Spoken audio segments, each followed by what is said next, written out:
ಹೊನ್ನಾಳಿ ನಗರದಲ್ಲಿ ಹರಿಯುತ್ತಿರುವ ತುಂಗಭದ್ರಾ ನದಿಯು ತನ್ನದೇ ಆದ ವಿಶಿಷ್ಟತೆಯನ್ನು ಹೊಂದಿದೆ.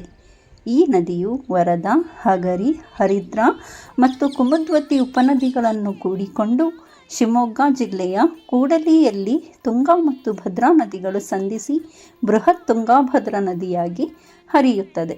ಕೂಡಲಿಯಲ್ಲಿನ ಶ್ರೀರಾಮೇಶ್ವರ ಹಾಗೂ ಸರಸ್ವತಿ ದೇವಸ್ಥಾನಗಳು ಇದರ ವಿಶಿಷ್ಟತೆಯನ್ನು ಮತ್ತಷ್ಟು ಹೆಚ್ಚಿಸಿದೆ. ಅದಲ್ಲದೆ ನ್ಯಾಮತಿ ತಾಲೂಕಿನ ಕುರುವ ಗ್ರಾಮದಲ್ಲಿ ಸುಮಾರು 40 ಎಕರೆ ವಿಶಾಲವಾದ ದ್ವೀಪದಲ್ಲಿ ಶ್ರೀ ಗೆಡ್ಡೆರಾಮೇಶ್ವರ ದೇವಸ್ಥಾನವಿದೆ.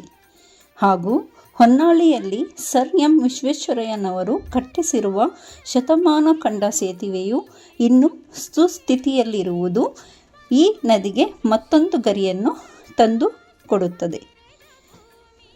ತದನಂತರ ನದಿಯಿಂದ ಕೂಗಳತೆ ದೂರದಲ್ಲಿ ಶ್ರೀ ಚೆನ್ನಪ್ಪಸ್ವಾಮಿ ಮಠ ಮತ್ತು ನದಿಯ ತೀರದಲ್ಲಿ ದ್ವಿತೀಯ ಮಂತ್ರಾಲಯ ಎಂದು ಪ್ರಸಿದ್ಧಿ ಪಡೆದಿರುವ ಶ್ರೀ ರಾಘವೇಂದ್ರ ಸ್ವಾಮಿ ಮಠ ಇರುವುದು ಈ ನದಿಯ ಮತ್ತೊಂದು ವೈಶಿಷ್ಟ್ಯ.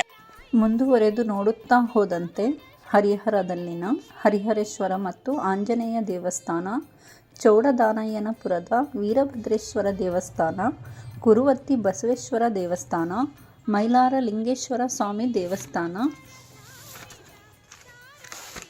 ವಿಶ್ವ ಪರಂಪರೆಯ ಅಸಾಧಾರಣವಾದ ಗಮನಾರ್ಹ ತಾಣವಾದ ಹಂಪೆ ತುಂಗಭದ್ರಾ ನದಿಯ ಪೌರಾಣಿಕ ಮಹತ್ವವನ್ನು ಸಾರುತ್ತವೆ.